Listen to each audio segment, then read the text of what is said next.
All right. All right, let's move on to the matchup of Team Smith and Le'Veon Bell, Nathan Hensell. Uh, Team Smith coming off a loss last week, so he's going to be 1-4. And Nathan Hensell coming off a nice dub, got triple digits finally, 2-3. Brandon's in the East, Nathan's in the West, couple games back. They're trying to make some moves. Brandon's obviously struggling. Nathan's trying to make moves. Nathan might be a playoff contender in the week. Let's look at Brandon Smith's team. He's got two buys: Travis Kelsey, Kansas City tight end, and Chiefs defense. And he only has five people on his bench. One is suspended, and that's Adrian Peterson, and two are quarterbacks. So, what kind of moves do you think Brandon Smith should make in the break? Well, Brandon's got to make key waiver pickups or trade away Nick Foles or Tony Romo and get two or three, I would say, mediocre to average players. You've got to get more depth on this bench. Right now, as I'm looking at this, I mean, Nathan Hensell's team is by far the better team. I mean, neither of these two teams are playoff contenders right now. They're just not like in depth enough. They're not strong enough. I mean, first of all, Brandon's got Joe Flacco, Nathan's got Matthew Stafford as their quarterbacks, who's supposed to Yeah, be the leader and the most points basically that you're supposed to get on your team. And I don't know. These are two of the worst teams in and the league. his buys are tied as a tight end and defense. His bench doesn't have either. He's got Julian. His actual bench that he could use is Julian Edelman and Lamar Miller. And frankly, both of those he doesn't really need because he's got Randall Cobb, Julio Jones, Victor Cruz. His wide receivers are set for the rest of the season most likely. And Lamar Miller, he got. I mean, I guess he could sub him out for Isaiah Crowell because I don't think Isaiah's going to do anything next week, especially against Pittsburgh. That's the only change I could see Brand making, and he's obviously got to do something with his tight end defense situation. Yeah, well, I mean, if you look at Nathan Hensell's teams, I mean, he's got two of the top tight ends in the league, Yeah, I Rob can't believe Gronkowski that. and Antonio Gates. They Using his tight carry end in a flex, that's Yeah, crazy. they carry Nathan's team. If they don't have big games, I mean, look for Nathan to not score as much points. But Brandon Smith at this point, I mean, I feel like Nathan could still like score 60, and I could still see Brandon Yeah, losing. he's got to make drastic changes. Oh, you've got to And trade. and You've he got is. He's trying to make huge trades by trading like three people for one good player. That's how we got Victor.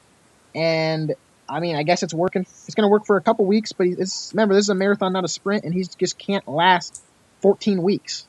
Just not going to happen. Well, what I think he's got to do is I think he's got to definitely either pick Nick Foles or Tony Romo to start instead of Joe Flacco. Yeah. Um, I mean, Joe Flacco was at Tampa Bay though. Yeah, but if you look, Nick Foles is against the New York Giants, and their secondary is awful. The defense has not been playing well. I mean, been playing better recently, but I feel like Nick Foles is talented enough with LaShawn McCoy is one of the most talented runners in the league Let's to go ahead. Let's go ahead and move on to Nathan Hensel's team. He doesn't have any buys. His bench is decent. He's got Wes Welker, Mike Wallace. The rest of his bench could really not even be there. His starting lineup: Lorenzo Taliaferro. What do you think he's going to do for the rest of the season? Is he a long term or short term player?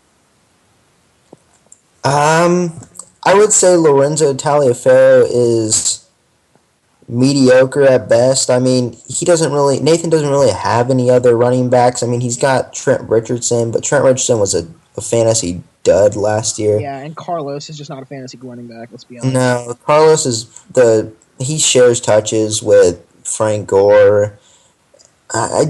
I don't. Who Brandon has. Yeah, that's also true.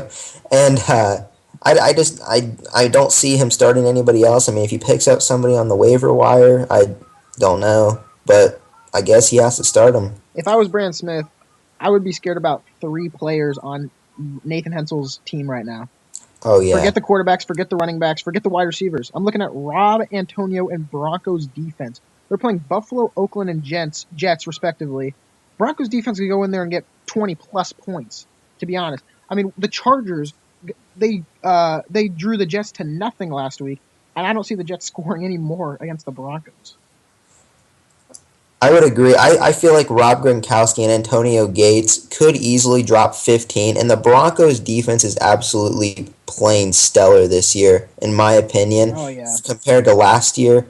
Um, They're gonna tear up this Jets team. I mean, you've got Geno Smith at quarterback who could possibly get benched for Michael Vick. Watch out for that. Everybody, look for that waiver pickup. Michael Vick could play next week, so I would look out for that. But I think somebody's Broncos, going to make a move. Somebody, oh, bottom someone's bottom definitely tier gonna. team, if not Brand Smith, as retarded as he is, could pick up Mike Vick. Well, going back to our last match, Ryan Muskin, I could see him picking him up. Smith has way too many quarterbacks to be picking up another quarterback. I don't even think you're allowed to have four quarterbacks on your I team. don't know. No one's ever done it. Um, I can honestly see Nathan Hensell doing it. I mean, he's got Big Ben, who's all right. Do you think? Do you think switching gears here? Do you think Nathan Hensel should find a new kicker? I mean, Nick Folk for the Jets, he got 0 this week, Yeah, you got to get a new kicker. I mean, this going back to what I said earlier, this Jets offense is and off. there's plenty of kickers on the board too that you can get. Oh my, Plenty of there's. talented kickers. Dan Carpenter's available, who I would definitely recommend Nathan to get is Dan Carpenter, who just hit a game winner for Buffalo this past week, and he's doing great. I mean, I would also recommend if Nathan didn't want to pick up any of the waiver kickers, he could easily trade, Trent Richardson, Carlos Hyde, try to get a top 10 kicker, but Nick Folk just not getting it done. You've got to get a better kicker. Yeah.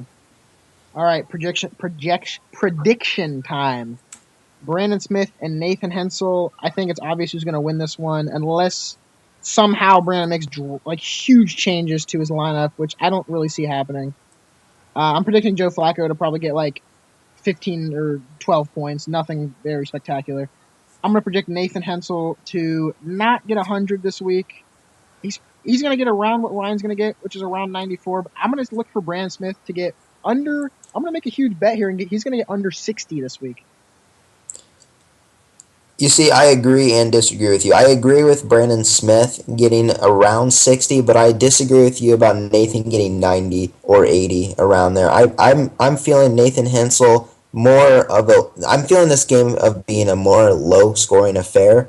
I feel like Nathan will win this game, but I don't feel like either team will drop over 75 points. Okay. It'll be under 75, but look for Nathan to win this game and improve his record to 3-3.